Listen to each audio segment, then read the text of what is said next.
Hey, Drew, you killed this shit.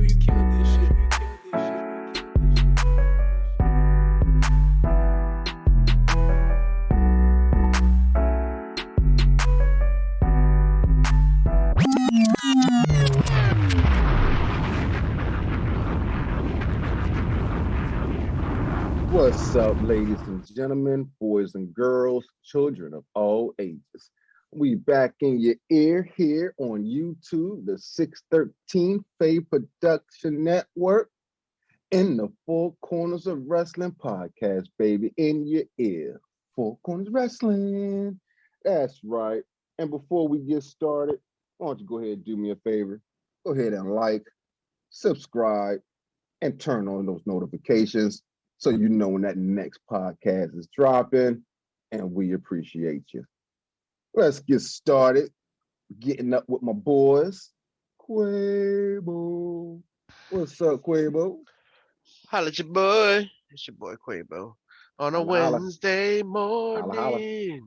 Hump day. What it do, soul man? How you feeling, bro? I'm good, man. I'm good. How about yourself, man? You all right? I'm blessed, bro. Losing all that stress, bro. Telling you, it's a beautiful, beautiful, beautiful morning. It's a beautiful morning. What stress you had? Oh, you know, my life, bro. My life. Your My life. lifestyle. my man. Multi-man, Hollywood. What's happening, Hollywood? Hey man, you know everything's good. We got a new podcast premiering this week on Saturday. This Saturday coming up, Super Bowl weekend. You know, I came here to talk about this good pay-per-view that we watched. That was I can't say nothing. Matter of fact, go ahead, take it away from me, Marshall, because I'm about to give it all away early. So before we even get started, You heard him though? Was he trying to turn face? I think I'm gonna try to be a baby face this episode. Face turning out here. I'm gonna try. Hey guys, did you see how I took over the BWO again? Hey, that was hilarious. The dude won't beat me up. In your city, I'm gonna come and get you, player. Holla. Oh man. All right, y'all. Let's get into it, man. We got one for you today. We going back to 2018. All in. That's right. All in. I told y'all, motherfuckers, man, we ain't watching them old shits no more. We done bought into the new millennium, baby. The new millennium. Yeah. No more 1990 nothing. Nope, we in the 2018. All right. Like I said, all in out there in Chi-Town, Chicago. Shout out to Chicago. Right? So we get started. We got the commentary team in. It's Caliber and Don Callis out there talking a smack. And boom, right into the first match. We got my boy MJF, Maxwell Jacob Freeman, going up against Matt Cross. But before we got started with that, we had Solandra Royal breaking out the national anthem, getting it started with the pay-per-view. And you could tell that it was a Bullet Club production because Bullet Club was just everywhere, man, everywhere. So let's see what the guys start. Quavo, starting with you, man. What you think about the start of this premium live event? Solandra Royal, hey cutie, giggity goo, breaking it down with her vocals, and then getting into it with MJF, Maxwell Jacob Freeman, and Matt Cross. Oh man, I just saw something in the chat. Anyways, yeah, this was a pretty good one, man. Pretty funny way to start out. All in live pay-per-view event. 10,000, bro. 10,000 in attendance. Sold out in 30 minutes. This is a good one, bro. It's an interesting start. Star Strangle banner. A little pitchy, but I still enjoyed it. It was pretty nice. And then we got your boy MJF and Matt Cross. Freaking beautiful. I'm better than you, and you know it. It's so good, man, so good. I will say this though, yo, that shooting star press, beautiful. I actually really enjoyed that. It was really, really nice. The way that he just played the heel in this match, we don't give him enough credit. Really don't give him enough credit, bro.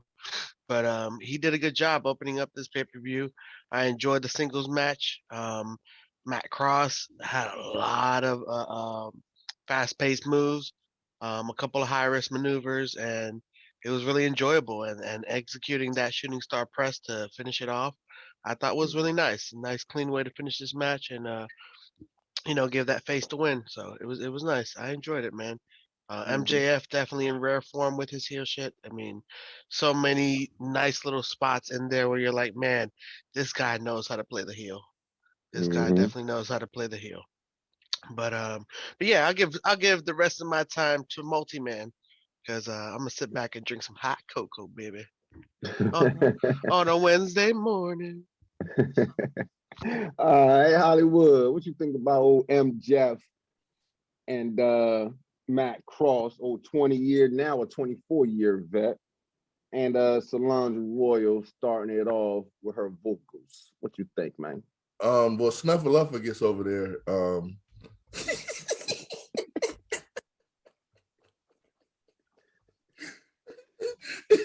You're gonna be a face today, man.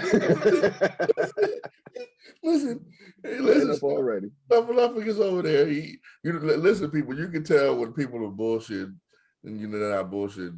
Whenever somebody talks about the pitch of the national anthem, it's all Fergie fault. It's Fergie fault. But man, this whole pay-per-view would have made Colin jizz his pants. Oh, man.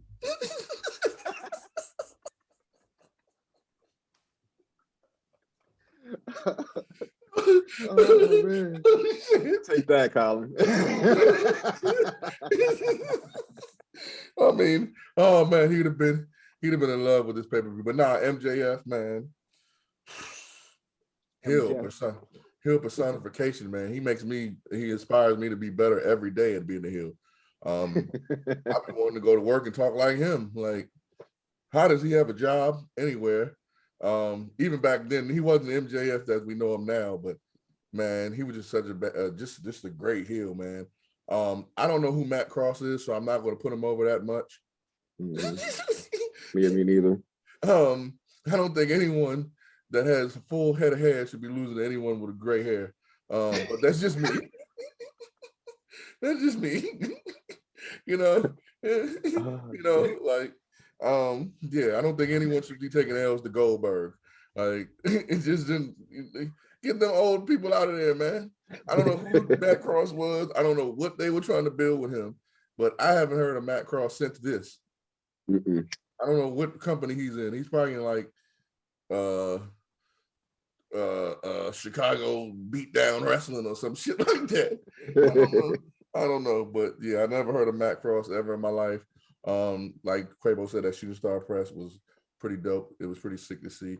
I don't have anything about the national anthem because I sit down when that comes on. So, I was sitting down when it came on. I do know people that be like, Jay will probably stand up and hold his heart. Put his hand over his heart.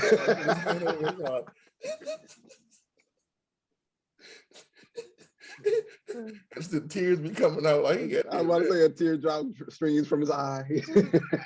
Yeah. Colin like, come on with that Bumba Cloud bullshit. Oh, shit. Yeah, man, this match was pretty good to start it off of this 18-hour extravaganza. This was WrestleMania 2 nights. Before WrestleMania was 2 nights. This was 2 nights in one. Oh, man. Lord have mercy. If they would have added the dark matches, it would have been 3 nights. Man. Good Lord. I was like, damn. I guess if you want to throw your own event, you might as well get all your homies. Like, all their friends was in this shit. Even something that we don't even see in AEW. Like, no, boo. Like, everybody was in this shit. I was like, damn, man, what the hell? Yeah, I saw this dude. They were like, Matt Cross, 20-year vet. I was like, 20-year vet where? Shut up, bro. Shut up. Hey, no, when they be saying that shit like Matt Sedell, when they say that shit, I was like, hold on, man. Okay, listen. I understand you say CM Punk is a 14-year vet or Daniel Bryan's a 20-year vet. There's about a good 5 years when we ain't know where the hell Matt Sedell was at. Mm-hmm. Like he a vet? What? For real? Yeah, man. But then they be trying to act like Sting. They call Sting a vet, but then they just erased this whole 14 years. It was like Sting, when Sting came to WWE, none of that TNA shit mattered. There's None like, of it. he was the icon of WCW. And then that Bama just didn't do nothing from WCW. He just been sitting his ass for 20 years. Then he just came out the blue. He just came out. He was like, you know what? I've had enough. We gotta talk about that pay-per-view one day. Because I don't understand why Sting fought for WWE, but then was fighting for WCW at WrestleMania. Coming up or in the Four Corners of Wrestling podcast. Oh man. Okay, man. Let me get y'all ratings, man. Quavo, what's your rating, man, for the beginning of this pay-per-view with premium live event? Jeff, Matt Cross, 20-year, 24-year vet that nobody's heard of. Oh man. I'll give it a 4. I'll give it a 4. Mm-hmm. All right. What about you, Hollywood? Oh man, a 4. I mean, I gotta give it a little bit higher than that. MJF did some good work. For him to be so young in the game, they pointed that out as well. Like he was very, what did they say, like 2 years in the game? Yeah, for him to be so young in the game and him being so polished, I gotta give it like a 5. I can't lie. Okay. Hollywood.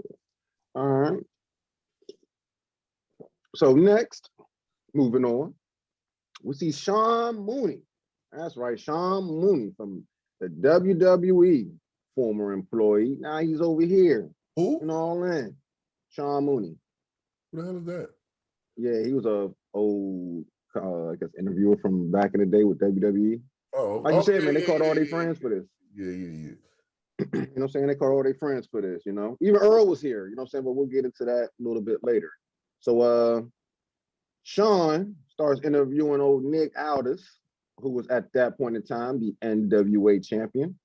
And my man came out there, in my opinion, man, he was talking like William Shatner. He's like, listen here, Cody. You're going down, and there's nothing you can do about it. Hey, this is a must listen to it. This is the must listen to episode.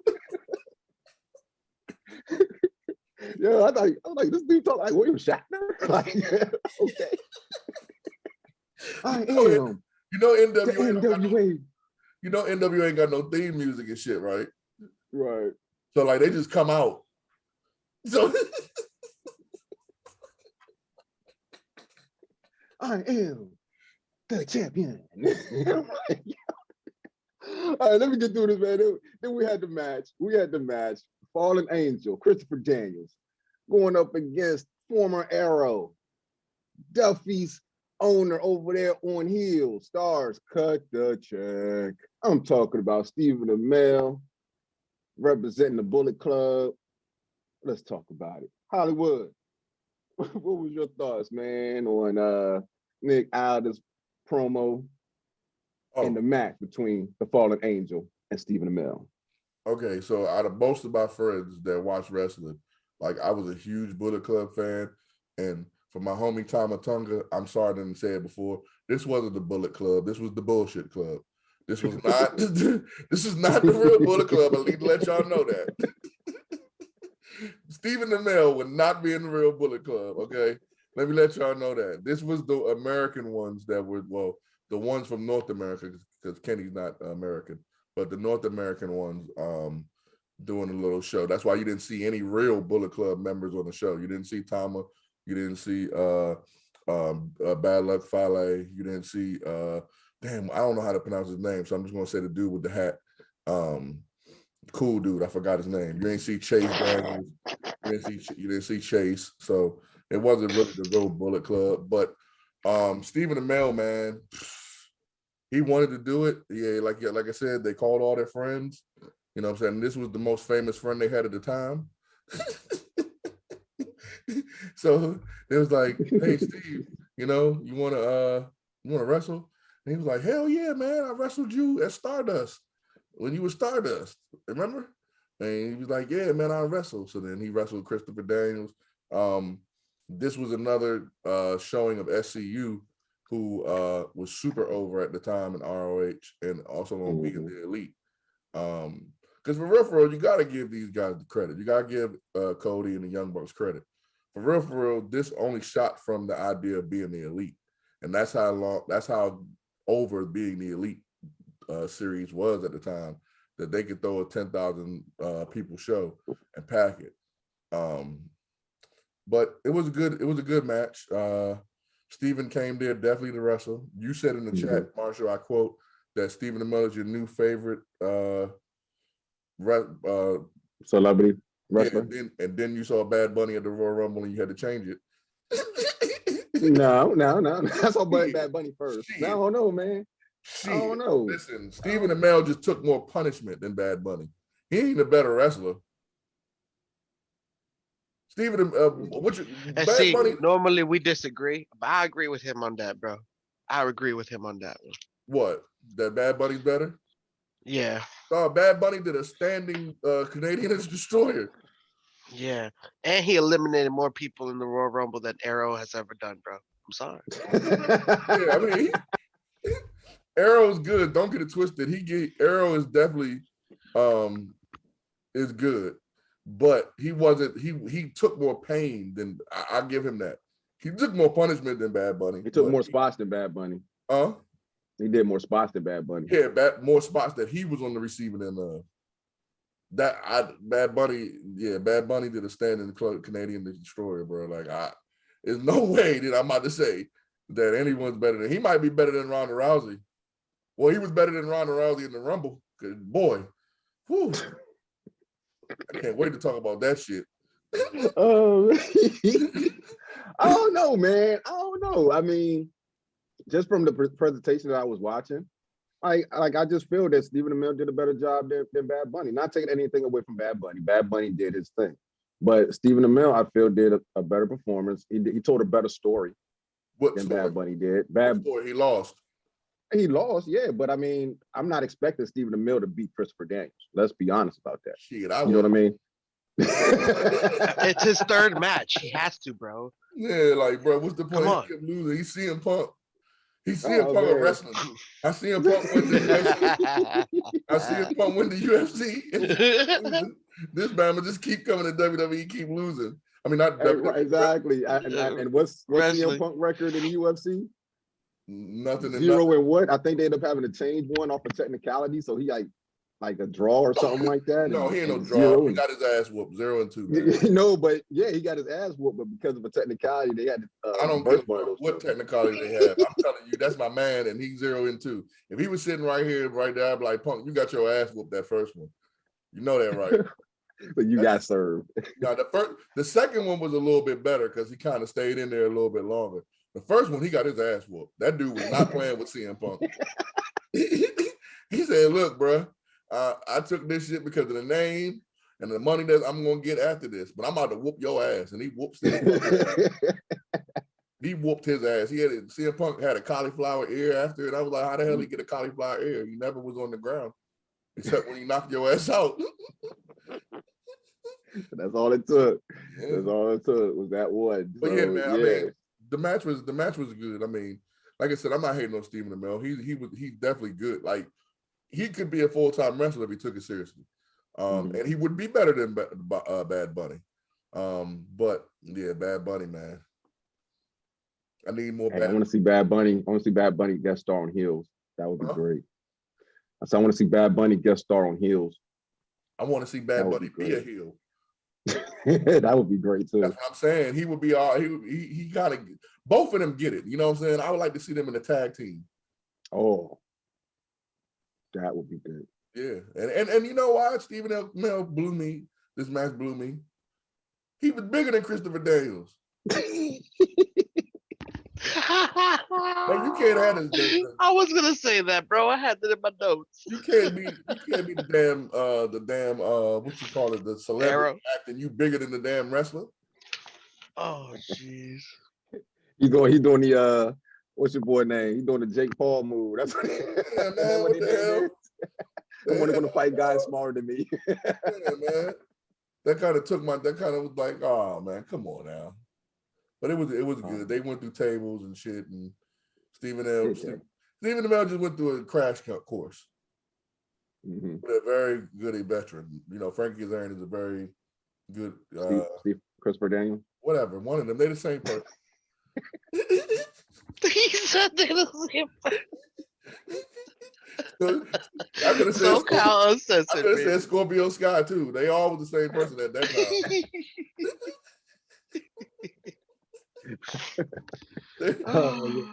Go ahead, man. Go ahead to Quavo, man. Somebody. Yeah, I know, right?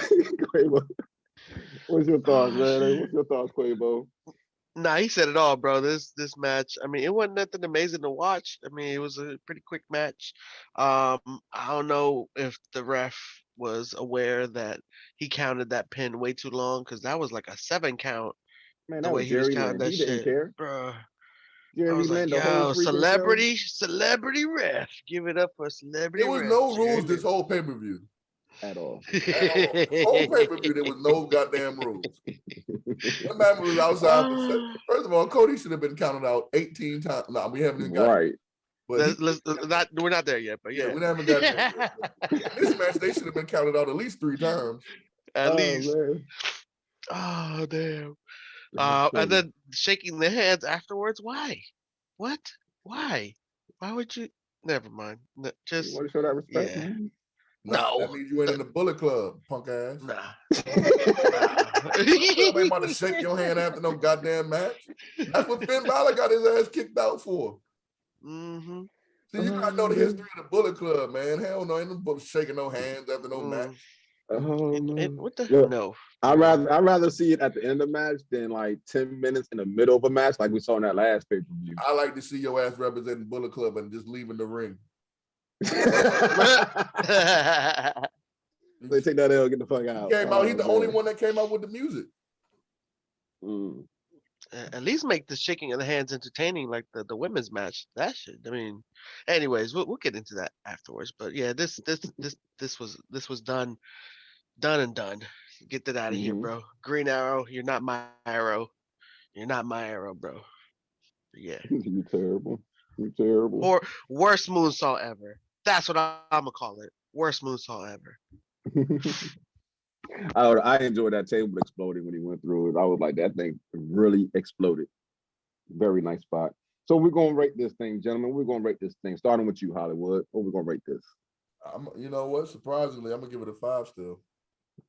Okay. Cool. Quavo. I give it a 4.5. 4.5 max. Only because I do kind of like Christopher Daniels and SoCal Uncensored. But have you seen their rap video? I have not. Oh, well, you should check it out. You should look at it. Yeah. Right. Go ahead and send it to me in the chat. I'll check it out. All right. So next, as the gentleman pointed out, we had the women's match.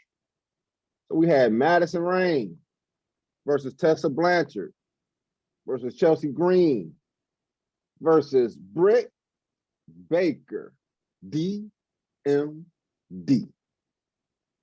Let's talk about it, gentlemen. Quavo, what you think about the women's match, man? Oh, see, I actually enjoyed this match.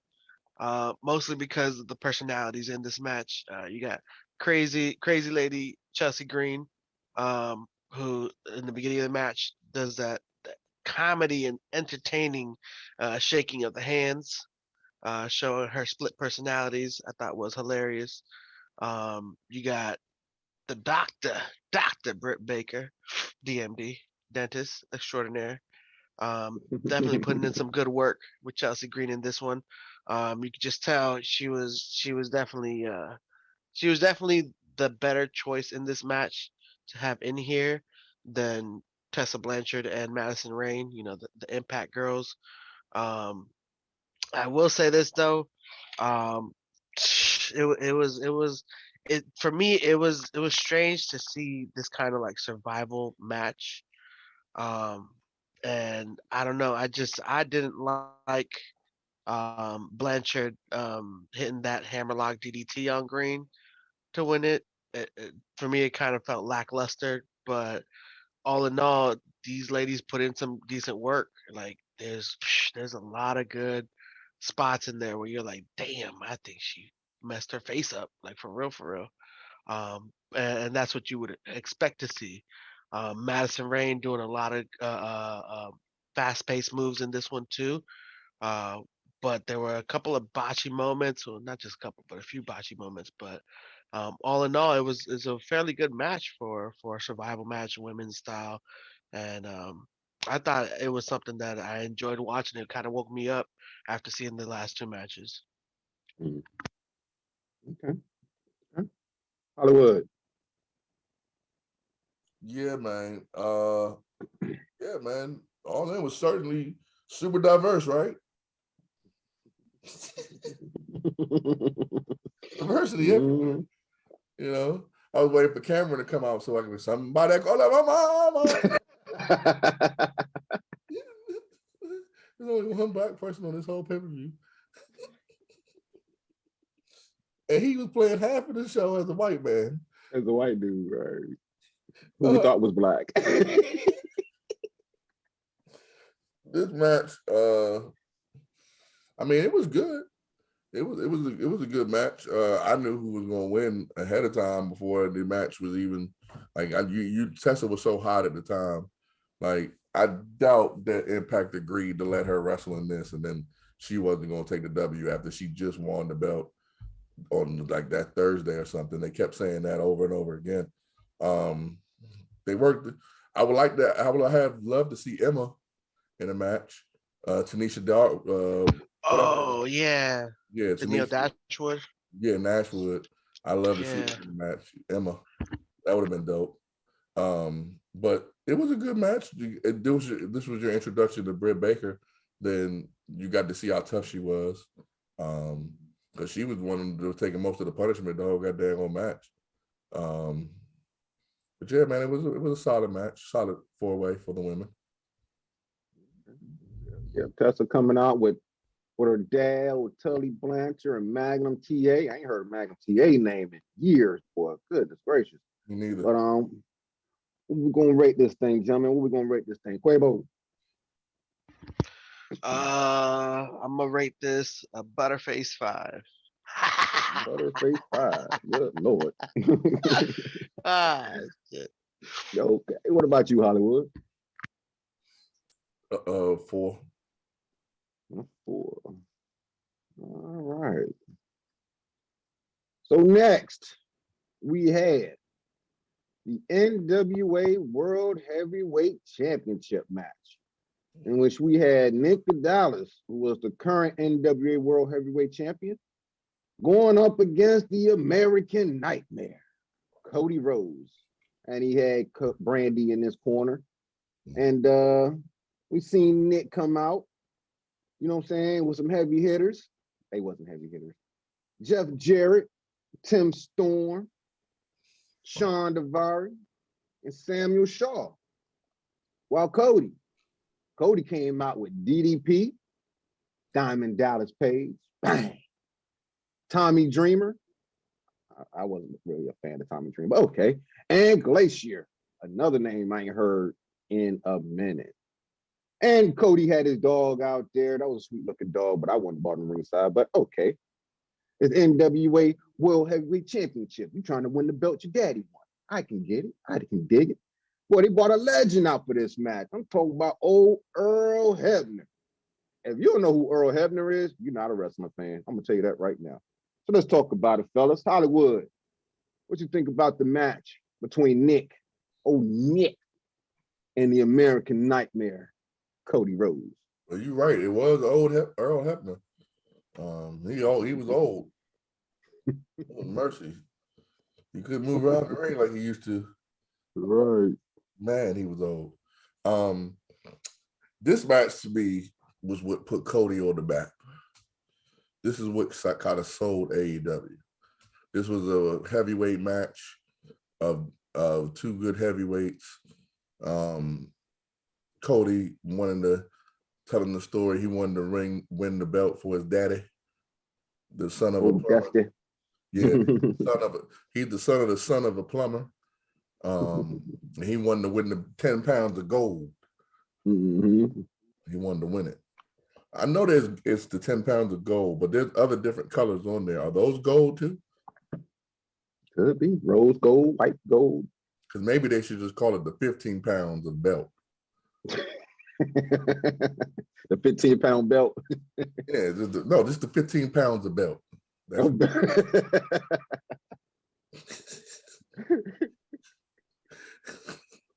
This is gonna hate me, man. Yeah, man. I mean, it was Cody Rhodes. It was Nick. It was stiff. A lot of stiff moves. A lot of power moves by Nick. Nick was really giving it to Cody pretty much the whole damn match. The spot where Cody was jumping off shit that he shouldn't have been jumping off of. Kind of messed him up. Seen that. Kind of messed him up. They kind of sold it for too long, but I understand what they were trying to do. They were trying to make it seem like he was legit hurt because they threw the X up in the air. So I got that part. Diamond Dallas Page, Diamond cutting that dude that I don't know who the hell he is. I don't think anyone knows who he is. He just was that a fan? Like who was dude? Well, he obviously wasn't. Yeah, obviously he wasn't a fan because they would have all whooped him. But right. Oh yeah, this would have been the wrong event. The jump in as a fan. Whoop! Got whooped. He got whooped, man, because this is like the first of his own. Like 7 different promotions. Yeah, New Japan, ROH, TNA, everybody was in here, bro. Yeah, garbage can wrestling. Sewage wrestling. Yeah, too extreme. Lucha Underground was in here too. Yeah. Oh yeah, they were. Damn, everything was in there. Yeah, they had everything except WWE. WWE was like, man, fuck this. Well, is Earl technically WWE? Does he represent? Former WWE. No. We can say that former WWE. What about Mysterio? Mysterio is WWE. No, he was independent at this time. Oh, okay. Dog, WWE wouldn't let nobody that worked there go to this shit. Right. Now Vince did. It is a rumor that Vince did call Cody and ask them if they needed anything, just let them know. So I think Vince was supportive of this idea before AEW was a thing. You know, if they were just going to be throwing independent shows, I think Vince was trying to. I do remember Cody saying that Vince did look out and was like, if you need anything, let me know. Now, did they use anything that Vince gave him? I have no clue. But yeah, this was a whole bunch of former WWE people, but it was a lot of people that never touched WWE. So it was like I said, Nick never touched it, WWE. His wife Cross never touched it. Huh? Matt Cross, that 20-year vet. MJF, Hangman, Marty Squirrel, Okada. Like I said, there's a lot of people on this pay-per-view that people got to see for the first time that a lot of people like, you know, for example, we'll get to Okada later, but a lot of people, United States fans, they don't know who Okada is, but they hear how great he is. And you get to see that later in the pay-per-view, how great he is, or Ray Phoenix or Penta. Nobody, you know what I'm saying? Some US fans know about Penta from TNA, but by the time he was TNA champion, nobody was watching that shit. So yeah, man, it was Nick did what he was supposed to do. Like I'm taking Quavo's line. He did what he was supposed to do. He came out there as the heel. Cody, this is with babyface Cody. Now, again, when you're watching this one, you can't really think about AEW and how they hate him now. But this was the reason. This was one of the reasons why people loved Cody. Not just this match, but just him throwing this event as a whole. You know what I'm saying? Having the balls to do that. He didn't need to do that. He was in WWE for 10 years before this. So, Yeah, man, it was dope. It was dope to see Cody get the win. Brandy taking that spot. That was wild. Because like that's a big dude to land on her. And she sandwiched between her husband, like that's a bump. Like, yeah, that was a bump. Like, I ain't I I wouldn't was like, put why my, are you in the ring? I What the hell wouldn't are you have, doing in the ring? I mean, I can understand her being in the ring, but you know what I'm saying? I could understand like her trying to cover Cody, but like it was a couple of these matches where the men just didn't give a damn if it was a woman or not. He did a full elbow drop on her, bro. Like, Macho Man style. yeah, like I don't know if I would put my wife, I would put that spot in. Like, I can understand her covering. Like, we've seen in wrestling before, even in WCW, you know what I'm saying? We've seen like the woman get involved and the woman cover the man, and then the other man doesn't hit the woman. This whole pay-per-view, they was like, fuck that. You getting involved. You want to stay in the man's place? I'm gonna treat you like a man. Getting involved. So that spot was crazy for me. But yeah, man, Cody winning, you know, of course, to me was the right decision, but he didn't have it for long. He gave it back to him right after. So yeah. Okay. Quabo. Yeah. Oh man. Oh, Brandy. I feel like it was her idea, bro. I feel like, babe, let me be in the match. Come on, let me be in the match. And you know, he was like, all right, you can let Al just elbow drop you if that's cool. Good lord. Oh my gosh. Just oh my gosh, Brandy. And What? that's when the chance came. Asshole, asshole. Oh man, I mean the match was pretty decent. I gotta admit, the storytelling was obvious. Um, I, there was a lot of counters. That counter to the sunset flip was decent. I will give him that. Just all in all, trying to make the whole thing come full circle, and now Cody has the championship, and father son duo. You know, it, it warms my heart. It pokes my heart a little bit, Mhm. The vertebraker though, that was nice. I like that. It was really nice. A lot of reversals, a lot of countering in this match. I think Cody did the beautiful disaster, which I enjoyed seeing that one. Mhm. And I think the crossroads right after that, I think. But it was nice. I will say this though. Um, Yo, he just doesn't bleed well. I don't know if that's the right terminology to say it or how to say it, but the boy don't bleed well, bro. He just I don't. Oh my gosh, it's just tough to see, bro. I don't like seeing him bleed. But seeing DDP come up in there, that had me laughing, dude. It had me cracking up. I was like, where'd your uncle DDP come from, bro? Yeah, your uncle coming out here, bro, looking out for you. Okay, freaking beautiful. Had me cracking up. Um, Brandy holding her head up and then also holding it down because she had a whole elbow land on it. That was impressive. I don't know why, but it was impressive. You survived it. Please don't try to do that shit again, Brandy. No, no, no, no.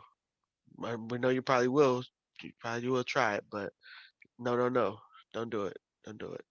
Um, all in all, this was it was a decent match. I enjoyed watching it. I think out of the entire pay-per-view, this was probably like second or third of my favorite matches to watch. But yeah, this is pretty decent. Good way to get the NWA championship a new home, you know? Mhm. Okay, yeah, it was a lot of things happening in this thing. And I don't know, I guess the diamond cutter isn't protected anymore because Davari did a no sell like a mug, man. I was like, damn, okay, you supposed to be out, man. The hell you doing? But at 22 minutes, He the show rolled was out the going. ring. Man, he rolled out the ring that was on his feet heading to the backstage, man. Usually when a person get a deep diamond cutter back in there, they laid there for like 2 or 3 minutes. My man ain't later, he just rolled. You know he's 20 years older, right? They ain't got the same power he used to. Yeah, man. Come on, man. Don't nitpick. Don't nitpick. Oh man, I'm nitpicking. So what we going with this thing, man? What we rating this thing, Hollywood? Shit. I'm gonna give it a 6. A 6. Okay, 6 for Hollywood. My man said the counsel between a man and his wife is supposed to be sacred. Quabo, what are you gonna rate this thing? I'm gonna give this a royal 5 for the royal family. Royal 5 for the royal family. You're gonna give a they're not the only royal family in wrestling. You're gonna give a 5 for Brandon taking a Macho Man elbow to the back of the head? Shame. I mean, they even brought the royal dog with them in the beginning of the match, bro. This is a royal 5. Royal 5. Tommy Dreamer's old ass with them too. Good lord. Royal 5, bro. Royal 5. Oh man, all right. So we got the ratings. Yeah, Cody actually beating Drake Maverick's big brother. All right, so we're moving on. That's what I thought. I was like, that Drake Maverick's big brother. Nigga, that looks straight like Drake's big brother. Okay. So next, we had Hangman Adam Page going up against Joey Janella in the Chicago street fight. Goodness gracious, what can we say about this? I'm just going to say before I give it to the guys, this match to me showed that you could kill somebody in wrestling and get away with it. Quabo, let's talk about it. What do you think? Chicago street fight, Hangman Adam Page, Joey Janella. I'm not even going to even talk about that crazy ass Lord have mercy skit that we saw. Man, let's talk about it, Quabo. What you think, man? Oh, jeez. Why'd you come to me first? Oh, Lord. It's your turn. Oh, jeez. Nah, well, I mean, oh, Lord. I will say this. I like Hangman's shtick. He's a badass cowboy. He's a badass cowboy. Why he carries the rope around his neck, no one will ever know. He's a badass cowboy. It's a Chicago street fight, guys. Prepare yourselves. It's a Chicago street fight. Gonna be done the Chicago way, right in Chicago. Yeah. I like this match. It was actually one of my better better matches that I enjoyed watching. Joey Janela, I think, did a really good job in this one with Hangman. Ladders, baby. Ladders, baby. Ladders, baby. Hell yeah. Mhm. Loved it, bro. I think it's just I love TLC matches, bro. I love street matches. Because you get to see a little bit of everything. And just the way that they did this, I thought was really interesting. It reminded me of like kind of like how what's it called? Kind of like how they always use the ladders at the top of the ladders to do it off of the table to get that win. Um, that that gave me like that reminiscent feeling of like how we've had extreme matches and you're just like, damn, okay, where the hell did that come from? Mhm. I had one of those moments. um I will say this though, man, good lord. There the inflatable penis costume shtick. Oh, good lord. Oh I thought Lord, I I was thought gonna say that for another the conversation, but go ahead, Quavo. Up, I Lord. gotta bring it up, bro. Fucking Joey Ryan. Good lord. Ew. Oh man. Good lord. But I will say this though. Penelope looking good. Giggity giggity. This just it just yeah. It was a little cringy. I will say that. It was definitely A a little little cringy. cringy.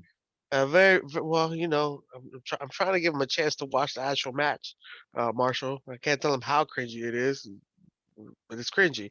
Well, that's what we But do. right, What you talking okay, about?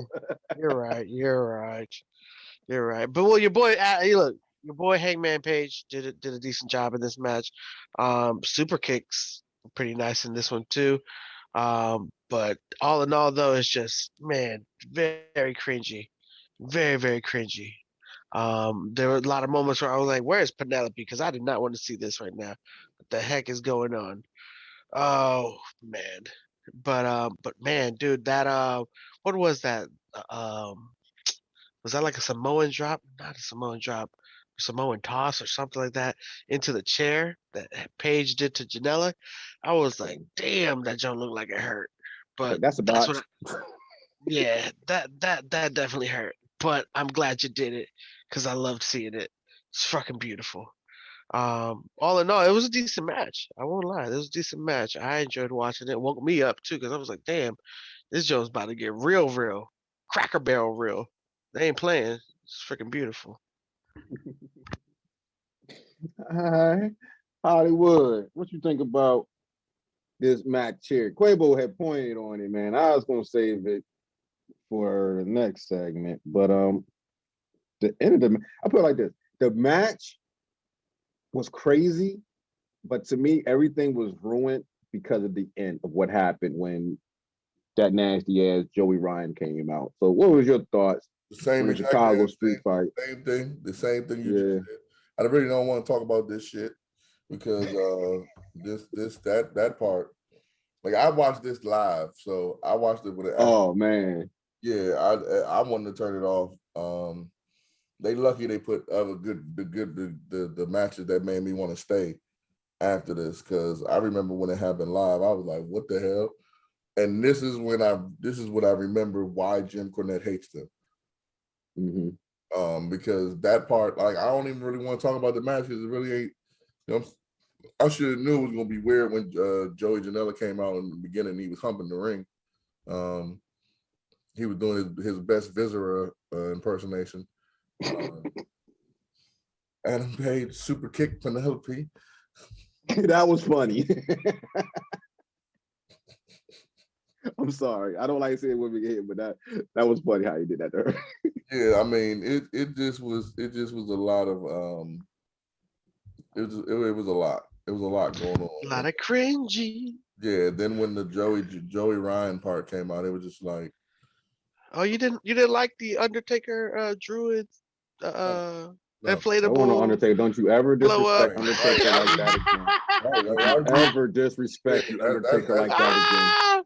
I might have to cut that part out the podcast, bro. Like, inflatable druids. Why would you say that? Inflatable druids. Those weren't. Those were stupid. None of that had a part in wrestling. I don't understand. Oh shit. Bro, I literally was talking to somebody, right? And to your point, I think you had said a couple of shows ago that you see why certain people like was talking smack about people that watch wrestling and this, that, and third. This is one of those parts. Yeah, you had for us to watch this shit, we had to watch it alone. Yeah. Especially that part. Somebody would have walked in and saw that part, us watching that part, they'd have been like, what the hell, bro? Is there something you need to tell me? You know what I'm saying? I had to give a disclaimer. I had to give a disclaimer before showing that part. Like, look. I ain't never seen that part. No, I mean, no, because I seen it. And like I say, like I was talking, I was like, yo. And they was like, what are you watching? I was like, I'm watching this pay-per-view, you know, for the show. Oh my God. And they're like, why is your face looking like that? I'm like, okay, I'm about to show you this, but check this out. This isn't what wrestling is about. You know what I mean? Like, this is some of the stuff that, like I say, when people say, I don't know why you watch wrestling, wrestling is this, wrestling is that, woody woody whoop, this is what they mean. I am not a fan of this. This is not why I watch wrestling. So watch. And then when I showed it, they was like, yeah, I see what you're talking about. Yeah, that is some bullshit. And to your credit, Hollywood, yeah, I see why Jim Cornette talks smack. After seeing this, if this was my first wrestling experience, I would not have been a fan of wrestling. And then the whole time, Joey Ryan, after this, gets me too. That's why I think he's not in AEW. Because they were high on Joey Ryan. Like, if you watch Being the Elite back then, he was in all of them. That's the whole thing when Hangman killed them was from Being the Elite. And like, just they was high on Joey Ryan back then. They was high on Joey Ryan. I never understood the dick part of. I never understood it. I guess he got a big dick, so you know. Hell. Yeah, I guess he could just flip people with it. I don't know. I never knew what the attraction was from it.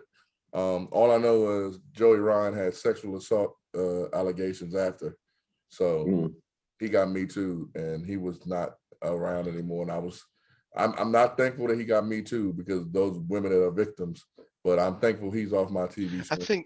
I think we're all victims for having seen that, bro. Yeah, that like we're all victims. Bro, I'm about to have y'all laughing on my notes. So y'all ready? When they put that shit in the budget and they put that shit in the show, I was like, who approved this? I got a name for you. So here we go. I said, what the hell? Why are dicks walking out? What am I watching? Joey Ryan. Who is this? Ew. Faye Starsky or Hutch. Ew. Continues. Ew over this whole segment. Why is your hand? Ew. Whole segment. Ew. Dick's carrying this nut out. Ew. Who thought of this segment? Ew. Vince Russo must have had his hand in this. Ew. So Vince Russo, I hope he Nah, Vince Russo trashed this shit. Everyone trashed it because from back then, you could see that Hangman had something. Mm-hmm. And they straight crushed him with this shit here. Yeah, this is what made him have to lose to Jericho. Yeah. Yeah. When AEW first started, this is what made him have to, because this set him back a little bit. Like, that's why when he was a drunk, they were still continuing their storyline from Being the Elite. If you didn't watch Being the Elite, you didn't understand why he was drinking. You just was like, why is he showing up every week to work late, drunk? But if you watch Being the Elite, you understood, like, this was the decline of Hangman. And I mean, I guess if they were trying to sell the story of him being the decline, this will be the decline. I just don't think that he needed to do this to, you know what I'm saying? Like, this wasn't, I don't know. They literally called all their friends and just was like, yeah, let's just do some bullshit. Yeah, because this was some bullshit. Like I said, the match was solid. I just thought, okay, yeah, you could kill somebody in wrestling and get away with it, because that toss that he did, where he was supposed to throw him onto the table, where he's supposed to throw Joey onto the table, and Joey had 2 tables set up. So you're supposed to throw him over 6, 7 steps, and then he's supposed to land through the tables, but he barely hit the first one. They didn't care. They was outlaw wrestlers, man. They didn't care. I mean, I'm saying, like, this was their big shot. This is their first time any of them being in front of 10,000 people. So they going all in. Yeah, that's the name of the pay-per-view. Hence the name. Yes, sir. Okay, so what we gonna rate this thing, man, before we move on? We're gonna rate this thing, Quabo. This is like a cringy. I'm just saying, cringy. Yeah, it's cringy 4, bro. A cringy 4. The match itself was really good. But good Lord, no, just cringy. We could have did without that ending part. Could have done the whole. Could have skipped past it all the way through past it. I feel bad for Hollywood. He couldn't fast forward. He had to watch this thing live. I feel bad. And rewatch it again when he watched it this time. Damn, bro. We're gonna have to get him some counseling, man. I'm pretty sure he was traumatized. You might need a therapist. I need a therapist after this. What? Oh, I need a counseling after watching this shit. I told you I had to call somebody like, yo, I can't believe what I just watched. Did you? My whole thing is, I think they were selling merch with the inflatable penises too, bro. Lord, I hope not. There were kids in the audience. Did you see that? They had it out there, bro. I didn't want to see them when they came out, so nah, I didn't see it. Good Lord, no, just why? Once again, ew. Hollywood, what's your rating, bro? 2. Move on. My man, and with pleasure. So next, we had the Ring of Honor Championship with my man, Jay Lethal. And he had my man, Lanny Povo. Boy, my man, Lanny Povo, the genius brother of my man. Ooh, yeah, the macho man, Randy Savage. And he was going up against Flip Gordon, who had Brandy Rose in his corner. I'm like, damn, Brandy's back. You just took a macho man elbow to the back of the head, girl. You done changed clothes and everything. But before Jay Lethal got to the ring, we seen somebody hand him some macho glasses. Activated. Wow, ooh yeah, can you dig it? So we had the Black Machismo coming out, baby. Yeah, oh yeah. Jay Lethal, Flip Gordon. Let's talk about it. Hollywood. What you think about this segment, bro? This was weird, but I kind of watched ROH back then a little bit, so I kind of knew what I was getting myself into. Flip was really over because of being the elite. Another one of those like if you got to go back and watch being the elite, him and they even alluded to him and Brandy having an affair. Oh wow. Yeah, that's why she was part of the Brandy army. Before MJF and Cody feud, it was flipping Cody. It was kind of the same thing. Cody was heel. This pay-per-view kind of turned Cody babyface. Well, actually, when the Bullet Club split, that kind of turned Cody babyface because he saved them. But yeah, I mean, it was a solid match between these two. Flip getting this chance at the belt was pretty dope. Seeing him coming in there, he's an underrated worker. I don't really know why Flip hasn't got out there bigger than he is. Than I'm saying, like this probably was like the biggest moment of his career for real. And I don't understand why he hasn't gotten bigger. Maybe I don't know if there was allegations behind his name or not. I don't remember, but I do know that Flip was. You know who Flip was? Flip would have been Sammy Guevara. He would have been one of them pillars if he would have went over to AEW. I'm not sure why he didn't go over there.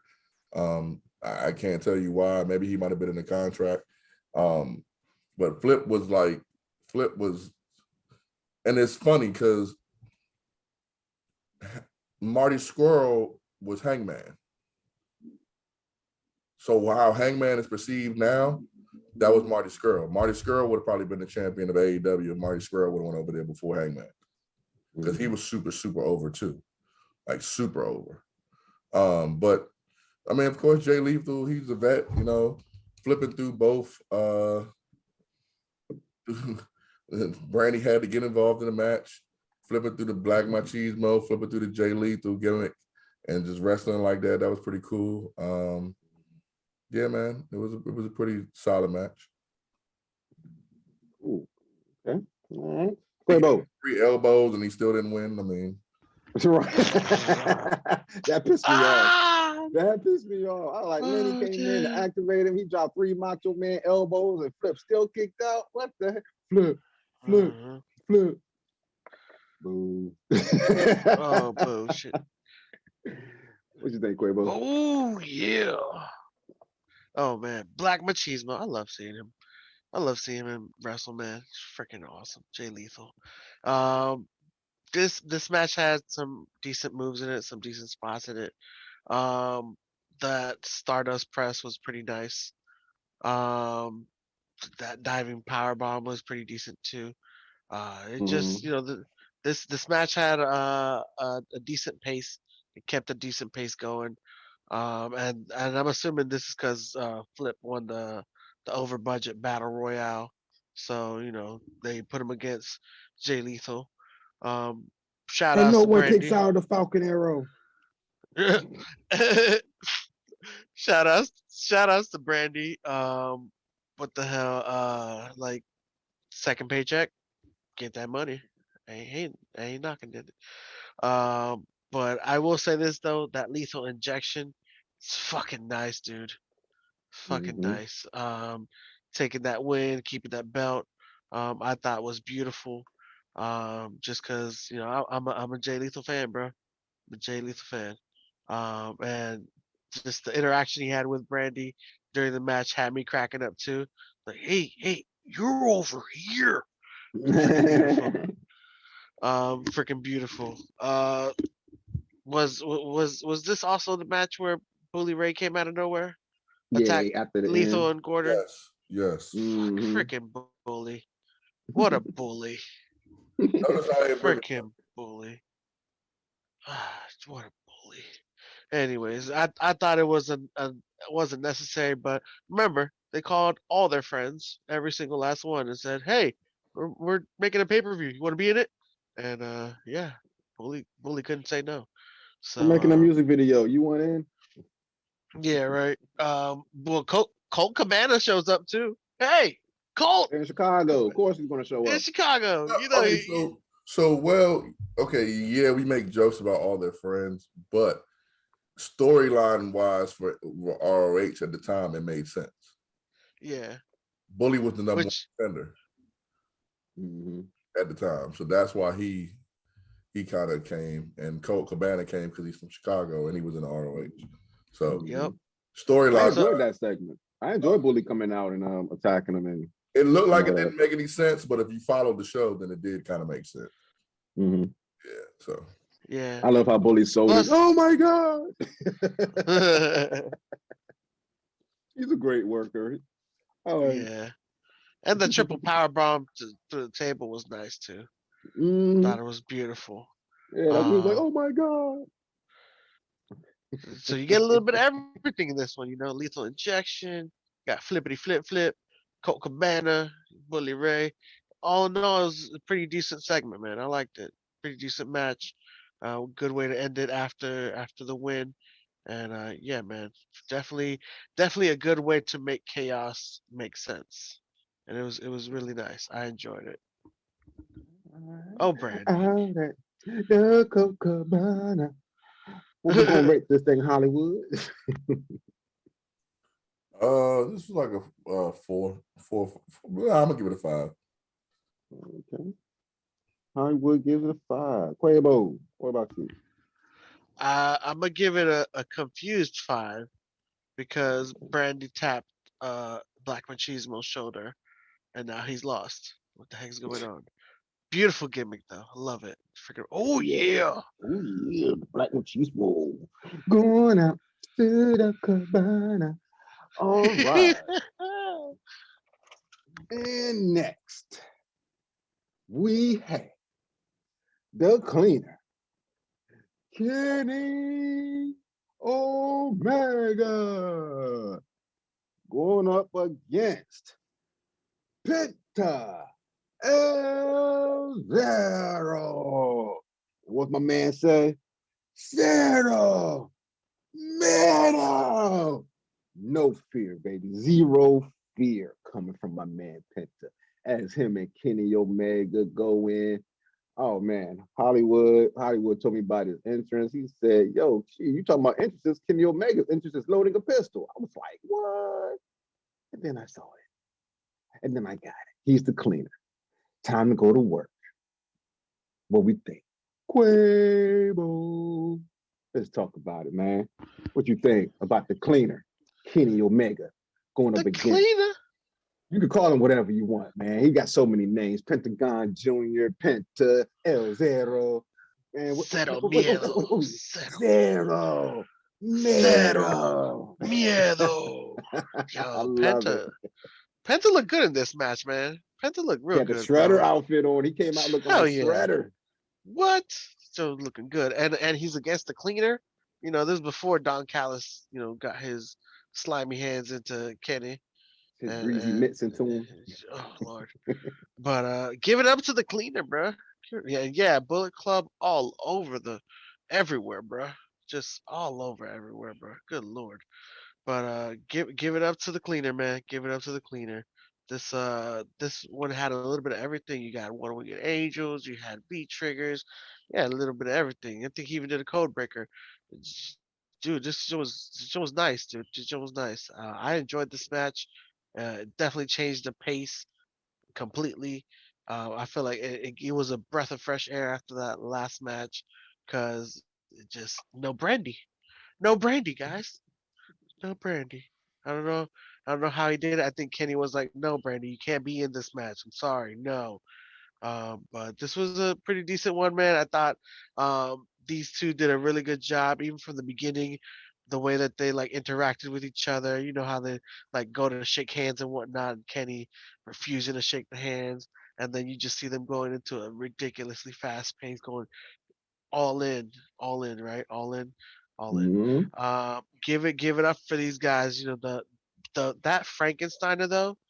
Oh my gosh, that I like that dude. That reverse Frankensteiner was nice.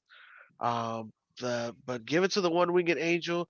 No one kicks out of the one winged angel, bro. And this was Mhm. letting us know ain't nobody gonna ever kick out of the one winged angel. No one, not even Cero Miedo. But this was definitely a decent match. I enjoyed it, man, just because these guys put in a really good pace. And what you'd expect too is Penta and Kenny.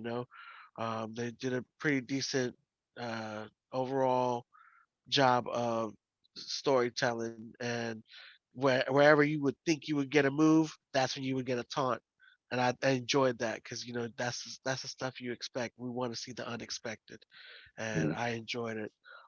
Lights went out. The lights went out, guys. The Somebody lights pay went the out. bill. So somebody forgot to pay the bill. Oh snap! Yeah, come on now. I'm telling you. And what happened? Who showed up? Tell him, Marshall. Who's here? Who's in the Chris building? Jericho, Ayatollah. a Ayatollah. rock and roller. Oh man. But yeah, no, I enjoyed it. I enjoyed seeing that too. It's beautiful. It's the second Penta El Cero Miedo. Um, I prefer the first one, but I would have. I will say this though. I'm loving the bubbly Jericho, but this definitely was hilarious. I thought it was fun to watch too. Rock and roller, Ayatollah. Ayatollah, a rock and roller. Take it in, man. Hollywood. What do you think about this segment with your boy, the cleaner, man? The cleaner going up against Pentagon Jr. or Penta or El Zero or whatever you want to call Listen, man, this was a great, great, great, great. Not 10, but it was a great match. it. Pretty fast pace. But I will say Kenny Omega does look like he be telegraphing his moves. Like every time he got a point, he got a point, he gotta do something. It's like, come on, just do the move, man. They told us the whole match, no one kicks out of the one wing angel. The whole pay-per-view, they was telling us what was gonna happen. They're like, no one ever gets out of the DDT. And he DDTs and boom, 1, 2, 3. No one ever gets out of the one wing angel. Boom. No one ever does. No one's ever kicked out of Crossroads twice.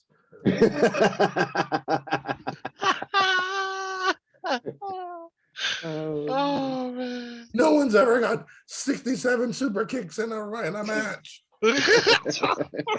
Like we're gonna see 67 super kicks in this match. Oh man, this is the super kick. All of these are Shawn Michaels' sons. Everyone that wrestled in this whole pay-per-view is Shawn Michaels' sons. Even Rey Mysterio, he changed his style later on, and he was Shawn Michaels' son. Everybody was Shawn Michaels' son in this match because they were super kicking the super kick. Boom, bop, boom, boom, beep, beep, bop, boom, boom. The Jericho coming out. Now, watching it again, because I kind of forgot. It was kind of a surprise for me too. Man, the attention to detail. So freaking Penta, he got to get his outfit on, right? And that's probably a long process because he got to get his face painted and all that good stuff. Then he had to do it for Jericho too. And where would you again, this pay-per-view, one thing about this pay-per-view, we kind of talked about it earlier when Cody was selling on the ground. Like, this pay-per-view was their first one. So you gotta take that into consideration. Man, that was a long time the lights were off. Mm-hmm. Them lights was off for like 20 minutes. The announcers, you could tell they didn't know what was going on for real because they were just saying stupid shit like they need to pay their bill. Mm-hmm. Like, if the lights are off, bro, it's not because they didn't pay their bill, it's because you didn't pay the bill. But the lights came back on, and oh, look, it's Penta. No, it's Chris Jericho. Yeah. Somebody said, I don't see the Cerro Mero tag. Yeah, he said, I don't That's see. not Penta. Wait a minute. Wait a minute. Like, wait a second. I oughta. That's not him. And you know what? Man. They're the only people that ever paid attention to Chris Jericho's tattoos. The Right. rest of us ever cared that he got tattoos. Like, nobody cares. They must have been new. They knew the attention to detail, man. They knew. Boy, let me tell you something. I spy with my little eye. Wait a minute. A different arm sleeve on the left side. What is Why this? I ought to think that?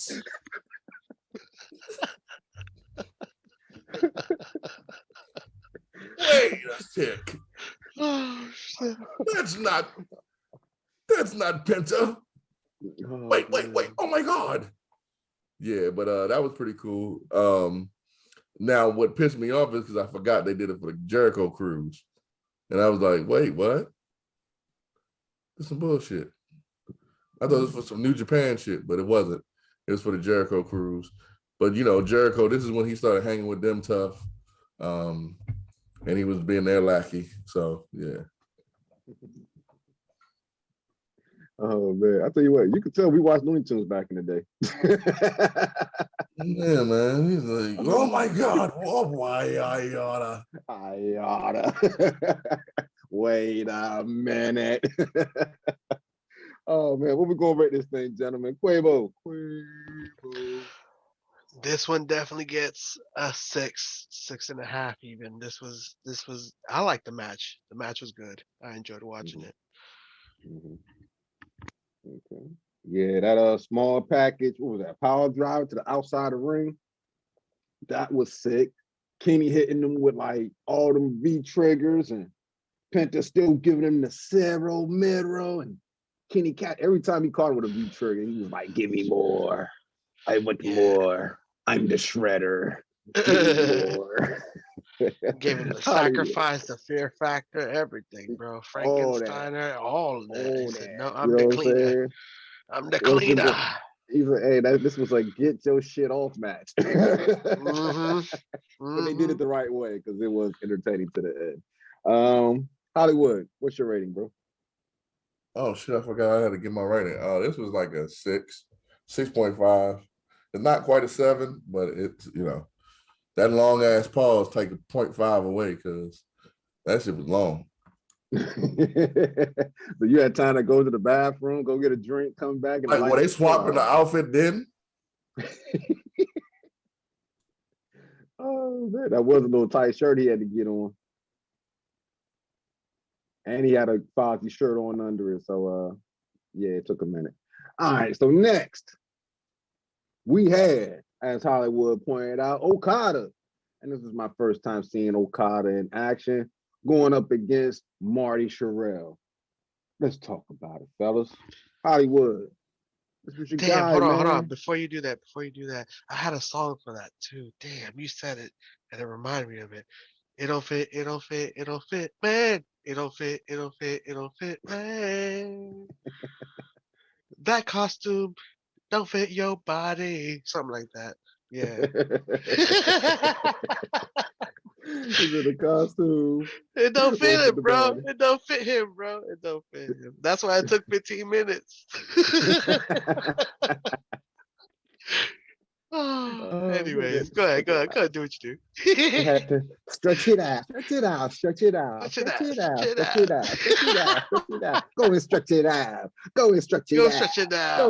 the mask on. You know you go stretch it out. Stretch it out.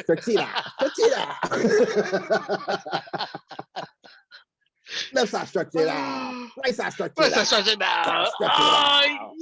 it out. Oh man. Oh man. Too much. Yeah. Right. You the one, bro. You the one. You're the real one. We the one. All in, guys. We're all in. We're all in, baby. Stretch it out. Jericho know what you do. Go in and stretch it out. All right, man. So Hollywood, what was your thoughts, man? Your boy Okada going up against Marty. Not Marty McFly, but Marty Scurll. It's kind of hard to talk about this one because Marty was one of those people that got caught up in the Me Too. That's why his push got derailed. So it was kind of hard to talk about this one. I was a Marty fan, a huge Marty fan back in the day. Well, during it, not back in the day, but during this time period, I was a huge Marty fan. And yeah, man, but it was a good match. They sold a story that Marty was ready to be a heavyweight, or he was trying to become a heavyweight because he was in the junior heavyweights in New Japan. So this was kind of one of those things where they told a good story. Okada showed his greatness. I love the Rainmaker's entrance. His hair was kind of different, but you know, he did his thing. He came in there and it was good, man. Okada, it's always good to see Okada because Okada is like I said, a solid wrestler. Marty was a solid wrestler at the time, and it told that story that Marty was moving up in the ranks. I would have liked to see Marty get the win, but I understood it was Okada. So Okada, he wasn't beat. They were in no way ever were they going to let Marty Scurll beat Okada. And again, I have to go back to this being a Bullet Club event because if this was a real Bullet Club event, every match that a Bullet Club member was involved in, they'd have beat the crap out of the person that they beat, that beat them. So get him. Yeah, this. I'm happy that Marty got his moment, but I would have loved to see Marty go over because he deserved it. But I understood the story they was telling, and Marty definitely positioned himself to be in the heavyweight conversation after this.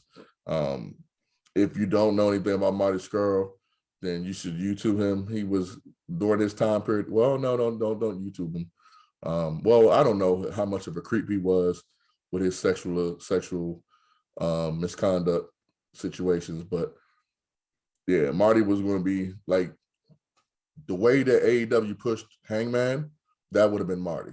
That would have been Marty. That's what I said earlier. That would have been Marty Scurll if he didn't have his issues, or at the least Marty would have been like the first TNT champion. At the least, you know what I'm saying? Marty was super over. The Villain Club was super over. The Villain Club was an extension of Bullet Club. And if you go back and watch Being the Elite, like he was a top member of that clique. So the honor he got the wrestle Okada was pretty dope. And yeah, man, it was good to see these two in the ring. You can't, there's not too many people. I don't know how good Okada's English is, but I would love to see Okada versus Roman Reigns. Because he would carry Roman through that match, and that's kind of hard to say. Like, he would carry Roman. He's better than Roman Reigns in the ring. So that would be dope to see. We've seen him versus Kenny, so I can't really say, you know, anybody in AEW I would like to see him against because we've seen him against pretty much the best wrestler in AEW, which is Kenny. So I already know how that would end. But it would be dope to see him against somebody like Roman Reigns or like Seth Rollins, those type of dudes. You know what? I would like to see him against Dean Ambrose, not John Moxley, but Dean Ambrose. That was Kevin Owens. Huh? Kevin Owens? Nah, because that's not realistic. Kevin Owens is not on that level. Nothing against Kevin Owens. Nothing against Kevin Owens. It's just that Okada is that good at wrestling. Like he's, you know what I'm saying? Like one thing you could take away from this pay-per-view, out of all the matches, this was the cleanest match out of all of them. Everything was precise. There was no botches. There were no joints that you said, oh, they weren't supposed to do that. It was no wasted moves. This was the cleanest match on, like Kenny and Phoenix match was a good bout. It was a good physical bout. but it was a lot going on within that match. Mhm. And there was a couple of things that she was like, I could have did without that. You know what I'm saying? Like, I could have did without the 18 V triggers and you didn't kill the man. You know what I'm saying? Mhm. In Okada matches, there's no wasted moves. The moves are done for reasonings. You know what I'm saying? Like, he's either trying to weaken you for his special move, or it's a move out of necessity, or it's a comeback or something like that. Like, Okada is just one of those guys that if he would have got on WWE TV, or he was in TNA for a little bit, but it was one of those times where TNA really didn't matter and they didn't know what to do with him. So I don't know how good his English is, but Vince, if you can, you know what I'm saying, you talking about that Forbidden Door, if you can get Okada for one match, that'd be dope. That'd be dope. And him versus Roman or Seth. Him versus AJ would be decent again too. Yeah, him versus AJ again. That would be. You know what? I don't want to see AJ versus him in WWE. Well, true. I can see that. Yeah, yeah. Yeah, because what AJ and Shinsuke was, and AJ and Shinsuke was way better in New Japan than it was in WWE. Yeah, that is true. So I would keep it just to limit it to the top of the top. Right. Because Okada can transform it to their match. Like, I don't want to see a watered down AJ. I see what you mean. You see what I'm saying? He can carry Roman, but he doesn't need to carry AJ. We wouldn't get that same type of bout. It would have to be watered down. Right. So I would want to see him against Roman. Yeah, man. It was I liked it. It was pretty good. Okay. Quabo. Yeah, I mean, I don't disagree with anything that Hollywood said, man. And I don't like to make this place an echo chamber, but he's right, dude. Okada performed really well in this. It's about the momentum and pace. Like, even when these guys slowed down, they still kept the momentum. And that's not something Great that's easy example, to do. Quavo. Great example, Quavo. Great freaking example. Great example. Yeah. Like, they came to a standstill, and even the crowd was still like on the edge of their seats, waiting to see what was going to happen next. So, I mean, this was a really good bout, man. I enjoyed watching it all the way through. I think I even replayed it a couple times. But this was, it was definitely worth watching. I wasn't hip to Marty Scurll like that, but I did like the work that he was putting into this match. And you could just tell that it wasn't one-sided. Look at it that way. It wasn't one-sided. You could definitely tell who was doing the work in this match, but at the same time, you could see that they were both keeping each other's pace, and the momentum never slowed down. Like, it was good. Like, I don't know how to explain it. Even with the what's the name of this ref? I'm trying to remember the name of the ref. Like, even with the ref, I forgot his name, but that wasn't Red Shoes. No. Right. But still, overall, like, I enjoyed the interactions that he had with both competitors. It was interesting. So yeah, man, this match was really worth watching. Honestly, if you see any match in this pay-per-view, this one was probably the better of the matches that was on there, like a top 3, definitely. Mm-hmm. Okada made Marty look like he belonged. Yeah. And that's what I mean by Okada being. That's why I would want to see Okada versus Roman Reigns. Because Okada, one thing, like, he doesn't get enough credit because he's not over with the US crowd like that. But the one thing that he can do with anybody, and I've seen it with any wrestler, he can adapt to their style to make them look better than they look against somebody else. You know what I'm saying? Like, even Okada versus Brock Lesnar. You know what I'm saying? Like, he'll sell them suplexes. He'll take about 20 of them bitches. But he really would. Yeah, he would take about 20 of them bitches, but it would, at the end of the match, he would look like his stamina is up to par. So that shit didn't phase him. And like Quavo said, like, even when they was at a standstill in this match, the momentum was still like a WrestleMania level, like, momentum. Like, this match, you would think, if you're looking at Marty Scurll, you never seen nothing from being the Elite, you never seen nothing from New Japan, you never seen nothing from ROH. You're looking at Marty Scurll like, who's this goof? You know what I'm saying? Like, He's like Riddle. Yeah. The only difference is the only reason why you took Riddle a little bit more serious, he was a goof, is that you knew he had a UFC background. So you know he wasn't no bitch. Right. Marty kind of was the same thing, but Marty didn't have a UFC background. And he's from England. So you're like, hold up, football. And then he gets in the ring and he shows you what he got. Like, I promise you, if he didn't have those sexual allegations, I promise you he would have been what Hangman is in AEW. He would have been the champ before Hangman. He would have been that guy. They loved Hangman, but as you can see, what they did to Hangman with all the dicks. Like, they carried Hangman out with dicks.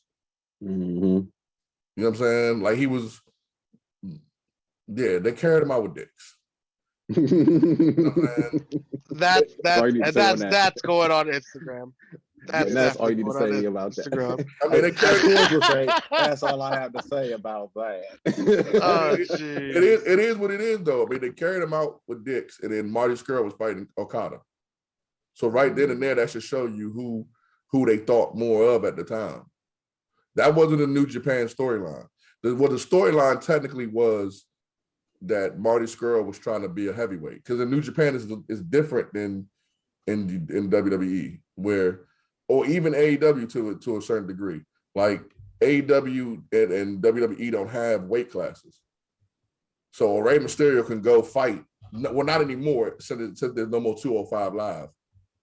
And even before 205 Live, it really wasn't that many weight classes. They had the light heavyweight belt for a couple of years.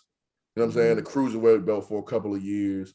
You know what I'm saying? Sprinkled in there. But for the most part, traditional U.S. wrestling is really not a weight class. Well, in New Japan, there is weight classes.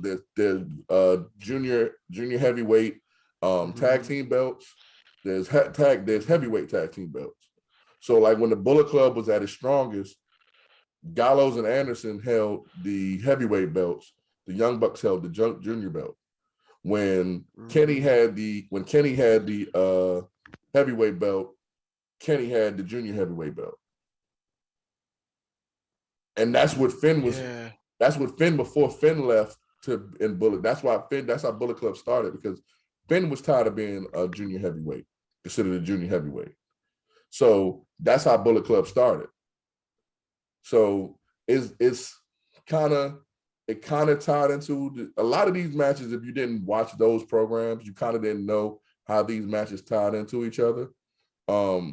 Marty just basically was trying to be a heavyweight, and he was like, you know what, I'm calling out the biggest one of them all, Okada. And he called Okada out, and Okada faced him, and it was a good match. So, and good shit too. Yeah. Good shit. Yeah. Oh, 30 minutes. I found his name, Tiger Hattori, the ref. Yeah, Tiger. He did a good job, man. Did a good job. Ooh. Shout outs to you, my guy. Ooh, deal. So we're gonna rate this thing, fellas, because this thing went long. This thing was 26 minutes. We're gonna rate it. But see, it didn't even feel like it though. It didn't, bro. It didn't feel like it. Match. Yeah, it didn't even feel like the NWA championship match with Cody and Aldis felt long. This didn't feel long. This felt like it was fast paced the whole way through, and it was enjoyable and entertaining. I'll give it a 6.5, man. I like this match. It was good. Okay. 6.5 for the Quabo. Hollywood. Colin would have gave this match like an 8. You're like, see, this is what WWE needs to do.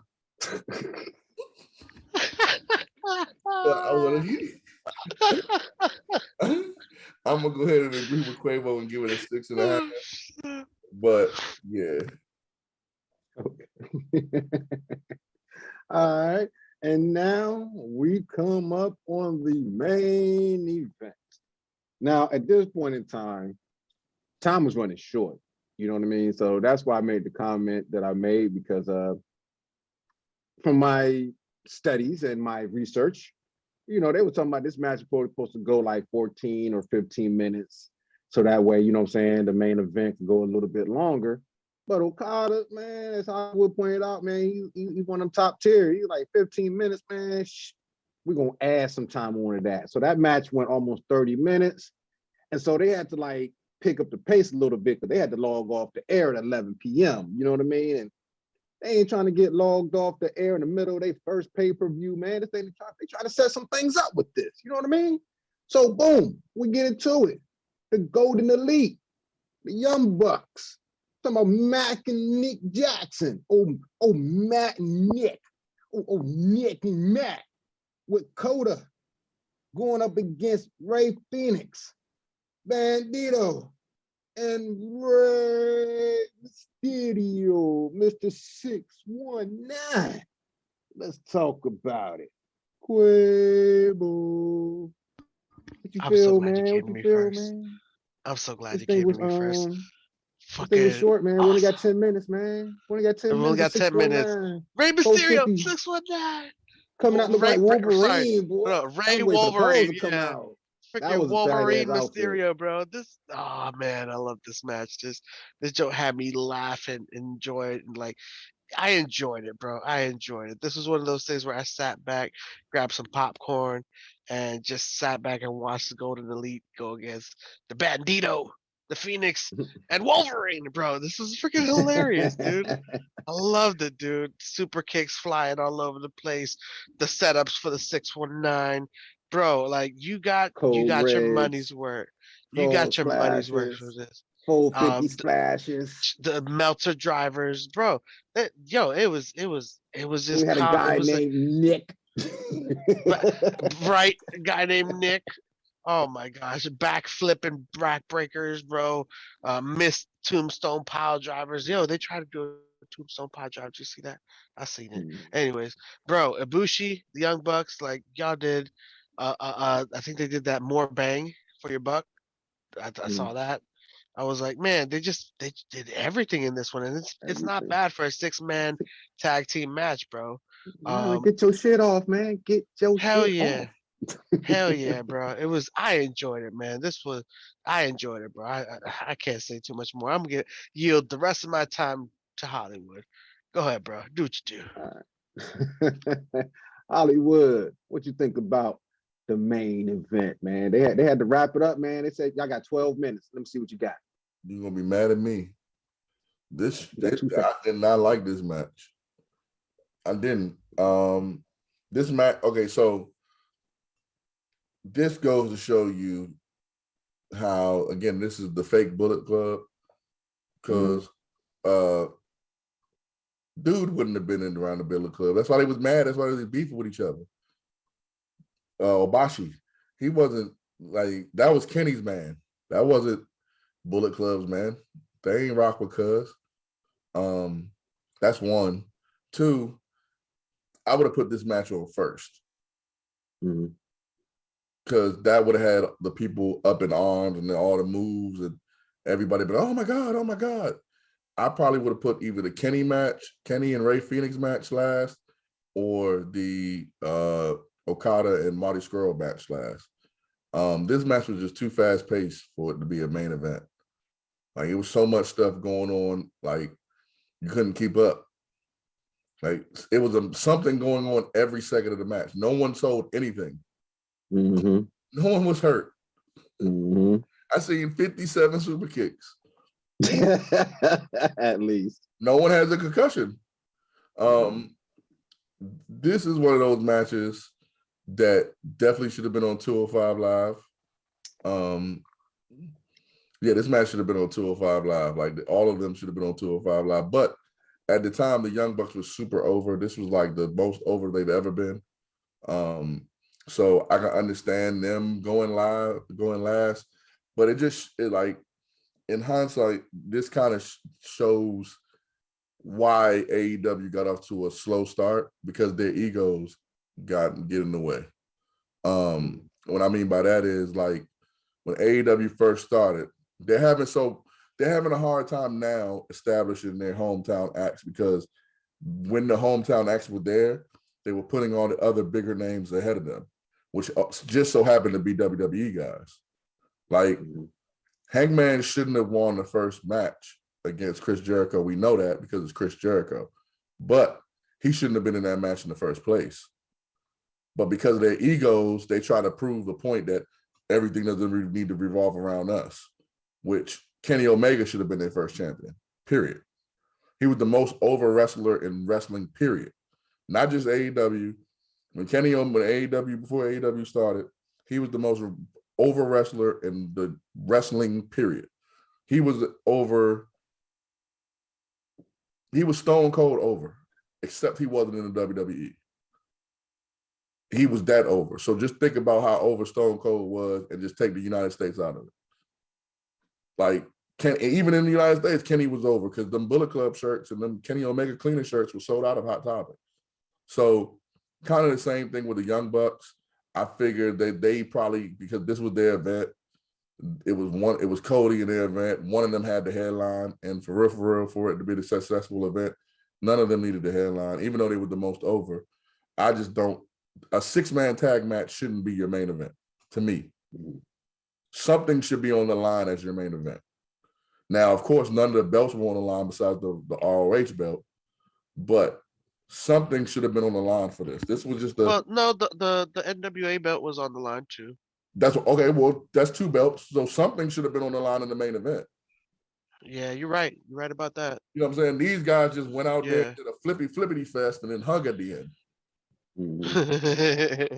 Like, I mean, come on now. That's not main. That's not main event material. You know what I'm saying? Like, you know, it to me, I'm not against that style. I like that style, but it's a place for that in the show. You know what I'm saying? It's a place for that in the show. And this show, to me, none of these matches were bathroom breaks. You could say the girls' match kind of was a bathroom break, but if you were into women's wrestling, then that wasn't a bathroom break. The Joey Ryan, even though that shit, we didn't like that shit, to that crowd, that shit was some cool shit. So that's not a bathroom break. The Jay Lethal Flip Gordon match, that was for the ROH championship. If you're that crowd, that should mean something to you because you're an ROH fan. So that shit wasn't a bathroom break. So where was the bathroom break? And to me, this was the bathroom break. Like, you don't have. That being said, it's like, let's go to the bathroom and head for the car. Yeah, I mean. Well, yeah. I mean, beat the traffic. Yeah, I mean, it just like, even with, and to give AEW some credit, even when AEW has main event matches like this, like the Stadium Stampede match, or the Blood and Guts match, there's something at stake in those matches. You know what I'm saying? They didn't just have a match just to have a match of super athletic people to have a match. It was something, you know what I'm saying, to that point. You know what I'm saying? Like, it meant something for that main event. This main event didn't mean anything. Just the Young Bucks coming out, messing up the entrance.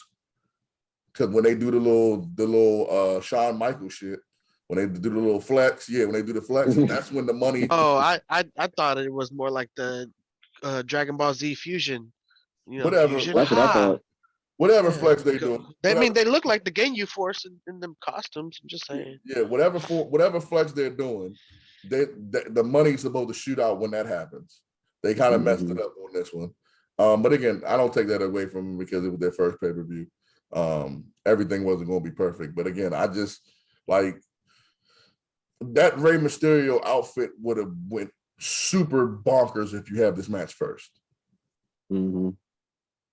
Everybody was tired by the time this shit, you know what I'm saying? This was really WrestleMania. Exhausted. Yeah, this was like old WrestleMania, like the old school WrestleMania, the long ass WrestleManias before it became 2 nights. And it was like, it's a lot of wrestling. And, you know, it was some good wrestling, but this one, I mean, this joint was just too much going on. Like, it was a lot going on. We was coming up on 4 hours at this point. Yeah. 5 if you count the pre-show. Right. So exhausted. And the one thing we haven't talked about was we have talked about it, but we haven't given them their flowers, or we haven't give critiques. The commentary team was not interesting. It was kind of more so annoying. Oh, you didn't like Mandy Lion? You didn't like? No, that was the best commentary they had when they had the females. Yeah. And the Cody match was all right, but for the most part, everything else they were telling us what they were going to do. Like I said, Yeah, that is kicked true. out of 32 super kicks. And then the 33rd joint, he pins him. On the 32nd when he pins him. No one's ever kicked out of the one ring Angel. Mine was Angel. Mine was when Jay kicked out of the Falcon Arrow. No one kicks out of the Falcon Arrow. Oh my God. I was like, yo, everybody kicks out of the Falcon Arrow. What the fuck are you talking about? Yeah, I've seen Seth Rollins do that shit and never win with it. Never win with it. Like, damn. But that's one thing I did see in this pay-per-view too. Like, they were using a lot of people's finishers and they were just like regular moves. You know what I mean? Like, there was a lot of no selling. This match, as you point out, Hollywood, I think was like probably one of the most no selling matches. And like I said, I think because they had to squash so much of what they wanted to do into that small time frame. You know what I mean? Like, everybody had to jump off the turnbuckle. Everybody had to do a flip, you know what I'm saying, from the inside of the ring to the outside of the ring. And I know JR was going off because that's the thing that JR just hates to see, just people standing around waiting to catch somebody. And even with Ray out there, it's like, Ray, you're not even going to get hit, but you're still, man, Vince would be chewing your ass out if you was with WWE right now. But it was, yeah. Well, JR kind of was critical of this shit before. Mm-hmm. Was critical. He wasn't with, there was, again, this wasn't an AEW event. This was the event that made Tony Khan talk to them. So it was a lot of people, the old school wrestler fans that loved this event because they had the balls to do it, but they also didn't like it because some of the stuff didn't make any sense. The Joey Ryan shit, I'm pretty sure every old school wrestling fan or wrestling commentary or wrestling opinionator had a horrible, horrible experience with that match because of the end of it. Mm-hmm. I don't think anyone except their little niche crowd, that little 10,000 people that was there, because I don't think anybody from home was happy about that shit. If I remember correctly, I don't think anybody was happy about that Joey Ryan shit. But they got kids in the crowd. You doing that bullshit? There wasn't no kids in the crowd. That's the difference between the eight. And you know what? That's the difference. No, there was kids in the crowd. You didn't see the dude with the purple hoodie on or the pink hoodie in? That was a child. The AEW crowd is not really kids. They don't tailor the kids. That's why they always be putting out their 18 to 40 demo. They don't give a fuck about. I'm pretty sure there was some kids in that crowd. No, I'm not saying it wasn't any kids. Of course, it was probably a couple of kids in there, but their crowd tends to cater to young adults and our age group. Mm-hmm. Well, not yours, Marshall, but everyone else's. Respect your elders. Yeah, so it kind of, their crowd doesn't like blood, guts, and all that shit and dicks. Apparently, they didn't care about no kids. They probably told the kids to stay home. That man got carried out of the ring with dicks, bro. Right, a nut getting carried by dicks. That actually happened. Oh, you said it. You fucking said it. That actually happened. Let's rate this one, bro. Let's rate this one. Good Lord, come on, man. I'm telling you, that's why it took Hangman so long to get over, because everybody remember he got carried out by dicks.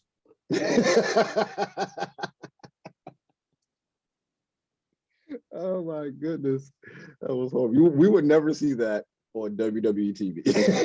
and yeah, that's one of them things that Colin cannot defend. Colin, you can say a lot about WWE all you want, but we never see a man get carried out by 8 dicks. But to that point, though, we did get Spirit Squad from WWE. So what? They didn't get carried so out. So what? No, I deal with Spirit Squad if I deal with watching that shit, bro. I could not stand with seeing that shit every week. No. I quit watching wrestling if I had to see that shit every week. No bull. Like, you know how WWE like to be petty and they like to post shit when Britt Baker was about to win the belt. They posted when Nia Jax beat her in like 15 seconds. I guarantee you, if they could own that footage of AEW All In, I guarantee you. Come on, man. No. Stop it, Colin. See, this is what I mean, man. Listen, What we got in the comment section? What we got in the comment section? We have Colin bringing up Big Dick Johnson. Big Dick Johnson wasn't Joey Ryan, bro. Stop it. You got to stop This it. guy actually, Joey Ryan, he had an actual wrestling move with his jump. We know that you want to be anti. No. He called it the dick I am flex. not selling grabbing a Wrong. grown man's private part. That's Won't. and then no, and then it flips him.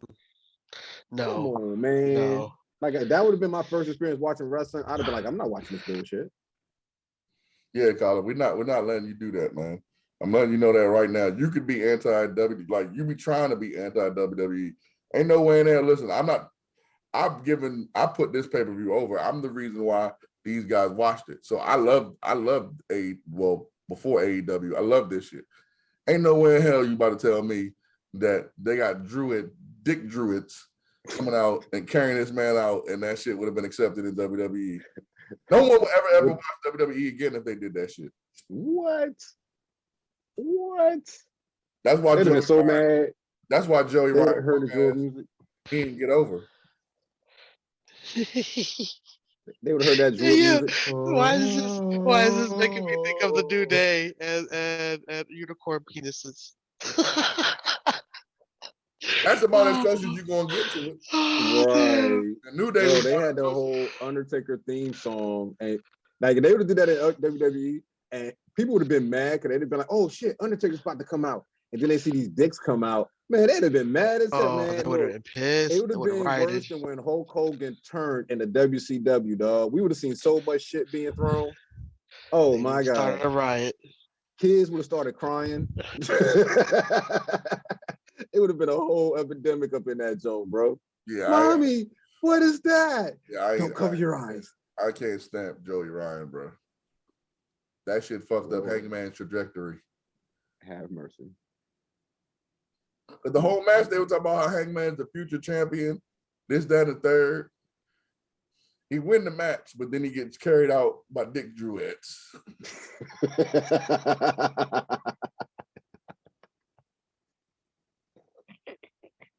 Oh man. TNT said, look, you can bring as many of your friends. When they saw that shit, it's like, nah, that nigga can't come. He got to stay home. They would have told him about ass. Kind of like Bobby Eaton in the last pay-per-view. You go into the back. You go into the back. Yo, you got to get off the bus. You got to get off the bus. Nah, they told him you can't sign him. No, he ain't going to be on TV, period. They probably gave him an ultimatum. If you sign that, then we ain't fucking with you. It's either him or us. Right. And Joey Ryan ain't been around since.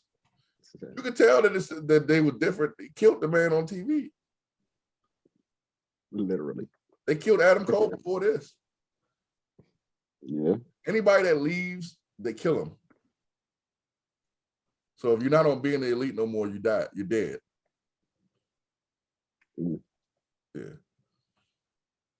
So we're gonna break this thing, Quabo. Like a 5. The tag team segment. Oh yeah, I was about to say. Oh, okay. Yeah, it's like a 5. I just like the 619, bro. I'm not gonna lie. I just really enjoyed the 619. Wolverine, Mysterio. Talking to me, bub. Loved it.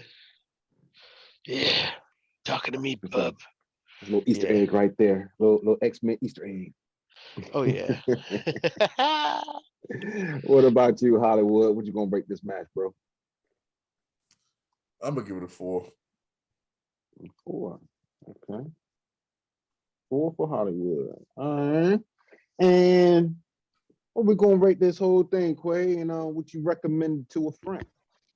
Oh, aside from the Dicky Druids, this is a decent pay-per-view to watch. It's a 4-hour jump, so I don't know if I'd recommend it to someone who hasn't seen wrestling or isn't a wrestling fan. But if you are a wrestling fan and you haven't seen this, it's a must-watch. You definitely need to see it. A lot of great stuff in this. But if you are brand new to wrestling, this is definitely not one of those things you want to start off with. This might just turn you off completely. So what is viewer beware? Viewer, I don't know. Viewer, be cautious. Viewer discretion is advised. Look responsibly, okay? Just look responsibly, okay? Quavo said viewer discretion is advised. Advised. I know that's right. And yeah, as Quavo pointed out, Quavo, your recommendation is do not let this wrestling event be your first one to pop your cherry. That's what he's saying. Boom. Down on Hollywood. Yes, sir. What's your rating for this premium live event? And would you recommend it to a friend? If I could cut the Joey Ryan part out, yeah. It'll be a 6. It would have been a 7 or 8 if that Joey Ryan shit wasn't in there. Mm-hmm. I'm not against, you know what I'm saying? Like, I can agree with that. Yeah, like it's not against. We're not, just so people was clear. We ain't talking about nothing being homophobic. That's not what we talking about. We talking about it being that just not a place in wrestling. I didn't get it. No one gets it. That's not a wrestling move. Like, it's worse than Orange Cassidy. It is. It's the worst gimmick than Orange Cassidy. Yeah. It's the worst gimmick. I give you that because it's like it's a what's the word? This is like a backwards Donald Trump. I don't know what the fuck you're talking about, but you know how he's like grabbing by the pussy. Nah, I mean just why are you grabbing his dick? Yeah, right. Just don't. Just does he have a magnet that is attached to your hand or something? What the hell? Like why? And then he flex and it hurts. Like what? Yeah. So yeah. The worst part is that he actually put Hangman's hand on his dick. It's like, no, come on, what was worse was he took the lollipop out his trunk to put it in Hangman's mouth. Oh, that was even worse. What was worse. Oh, I didn't even mention that. I'm not doing that, yo. Like I did want to be a wrestler. You know, I had a conversation with my homeboys. You know, all of us probably thought about being a wrestler when we was young types. You know what I'm saying? I'm not doing that. I'm not doing that spot. No. You're not gonna spit your gum on me. You're not gonna spit on me, and you're not gonna take nothing out your trunks and put it in my mouth. No, that Mankind, Mr. Sacco shit. No, I just want to been working with Mick Foley. I'm sorry, it ain't happening. Oh Lord. Yeah. Oh man, this was a long one. This was a long pay-per-view. Like I said, almost 4 hours. The shortest match, I believe, was the tag team match, 11 minutes and 48 seconds, and they wanted to go longer. I know they wanted to go longer. I mean, you had Rey Mysterio in the building, man. Mr. 619. Booyaka. You know what I mean? Like, come on. Can I live? Can I live? Matter of fact, I was mistaken. The shortest match was the first match, MJF versus Max Cross at 9 minutes and 23 seconds. See, that actually would have been better after the tag match. Like put the tag match first and then MJF. That would have looked dope. That would have looked really dope. Exactly. Yeah. Cool, man. So what's up, man? Y'all have fun today? Aside from the Dickie Druids, yeah. Yeah, it was all right. Yeah. That's what's up. Quavo, tell the people where they can find you at, man. Make sure you holler at your boy Quavo at Jose Quavo H on all platforms, TikTok, Twitter. That's JOSC QUABO, the number 8. Make sure you follow and subscribe, and yeah, we're gonna put some more stuff out there. So yeah, holler at your boy. My man, Hollywood. Tell the people where they can find you at, man. Hey, you talk to Zeke, man? You talk to Zeke? I mean, man, did you talk to him, man? Did you talk to him? He dead, fool. I know, man. Did you talk to him before he passed, man? Nah, he been going through some shit. Yeah. I mean, ain't no hole in his blood. You know, he died he didn't technically die very well. Lorenzo Monet's home. No more. I gotta tell him what I know. He was like, you dumbass went to the police station. He was like, nah, I was just double checking.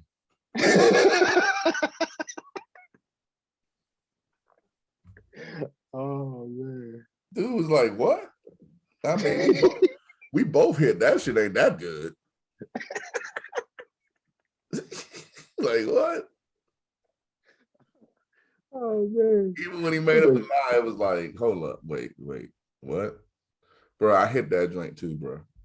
That's why he tried to say to him. That's why he tried to say to him, he was like, is this the way that you're gonna let Carrie go out like that?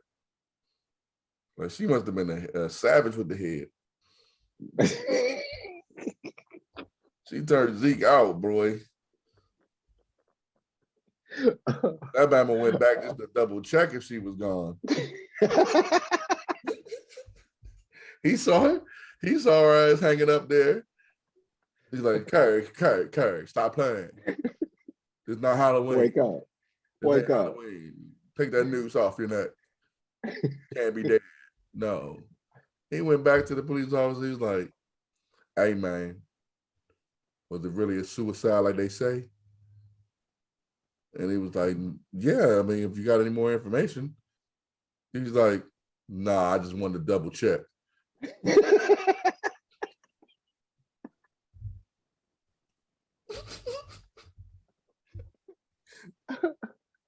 Oh my God. Oh. Yeah, I got to meet that professor. I got to meet that professor in real life. Whatever her real name is, I got to meet her because that man. Yeah, in the show, my name, Twitter, Mike T304, M Turner on Instagram, Michael Turner on Facebook. You know, you can find us at 613 Faye on everything. And yeah, man, like I said, Saturday, today's Wednesday, so Saturday, we'll have a new show up, the Man Cave Sports Podcast. And yeah, man, Professor Milgram, if you're out there, I'm looking. If you're single, that's even better. Holla at a real one. I won't snitch like G. Ain't no hole in his blood. You ain't gotta die. Trust me, you ain't gotta die for this. You stupid. You ain't gotta worry about Auntie Mama approaching you or nothing. I have a real mother. And she's a sweetheart. She's a sweetheart. Yeah, my mother ain't playing like that. My mother wouldn't have made it look like no suicide. That shit would have been a bloodbath. She wouldn't have made that drink look like no suicide. And I wouldn't have. Listen, once my mother would have told me stop messing with her, I'd have stopped. And my aunt, one of them, I'd have listened because she was an older woman, so they would know better than me. So I'd have listened. His dumb ass. He ain't going to the league. He dead now. Damn, dog. His dad was a snitch. The ultimate snitch. His mom was a liar. The ultimate liar. Oh no, she's the best liar ever on TV. She had that man thinking he was 5 and he was 20. That man was going through puberty in preschool. Oh man, bro, they had to kill him, bro. If he would have been alive still, man, he would have had so many charges coming up against him, bro. Like, why? Motherfuckers from high school would have get killed. Why would he got charged? He would have been charged with nothing. He'd have been charged with nothing. His just dumbass would have just been stupid still. They couldn't charge him with nothing. They knew he didn't kill him. Oh man. Now I'm talking about when he's in high school. Let's check it out, right? So if he thought that he was 4 years younger and he's in high school, right? He's thinking he's like 17 or 18 when he's actually what? 20. And you know he was messing with some high school chicks, man. He would have been going down. Nah, because they could have proved that he didn't know. They would have proved that easily that he didn't know. Oh well. Yeah, that would have been he ain't know. His ass ain't know the whole time. Man, he should have known something, man. He was the biggest kid in school. Yeah, oh yeah, definitely. He definitely should have, like, by the time he got to like middle school, he definitely should have been asking questions. You know, the teachers was probably hitting on him. Technically, he didn't do nothing wrong with Carrie. She was a grown-ass man. He should have been out of school by then. Right. That's why I thought he was gonna go back. Like, look, you ain't messing with a minor, so yeah, I'm about your age. We can do it all good. They would have rolled out. Carrie would have been like, let's go. We rolling right now.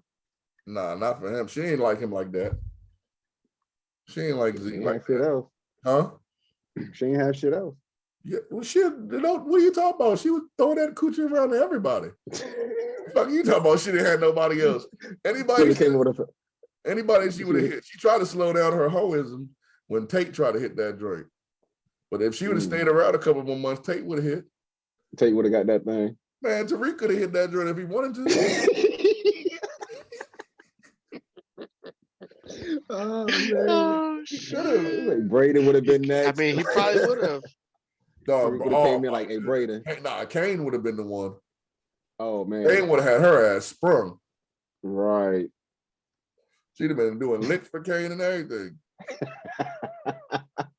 That's why they should have kept her on the show, man, just for a little bit longer, man, to see where her character go. Like, see how deep she go. You know what I'm saying? Like, they should have definitely had her character go deeper. You know what I'm saying? Like, she should have went to the dark side, because that's what she was dark the whole time. The whole time they were trying to paint her like a pretty princess, but she was dark the whole time. She was a heel the whole time. She was he said she was a heel the whole time. Yeah, she was a heel the whole time. She was a sneaky, conniving heel. Oh man! You know what I mean? Like, once she found out Tariq, like, she went against Tariq quick too. Remember, she was fucking with Tariq. She was cool with Tariq. She was his counselor. You know what I'm saying? And then once she found out that he might be involved in the Jabari shit, she was like, "Oh yeah, it was him." She was the only one that knew it was him off Bucks. Right. That's why she had to go. But at the same time, she could have kept her around. Could have had her close her mouth. I won't say anything. Her stupid ass told Monet she ain't gonna say nothing, and then she went on the stand. Way to be discreet. Right. Oh man. And Diana, like, you're out of here now, shorty. And Diana, that just happened to be the day that Diana, that's how all that shit popped off. It's all her fault, dog. Like, Zeke know now Monet is her, well, he don't know no more, but if he's in heaven, then he knows. Zeke knows about about the mother, because of Diana went to the trial. And that was the day that she went to the trial when Professor Milgram was on stand. So she go home. What was the first thing they say? How you know so much about this case? And then what triggered Diana was Monet saying, "Yo, you up there fucking him like a groupie." If Zeke, Professor Milgram never hit Zeke, she never would have been on the stand. Stupid ass. She would have hit anybody, bro. We could have hit. We could have hit, right? Shit, I'm trying to.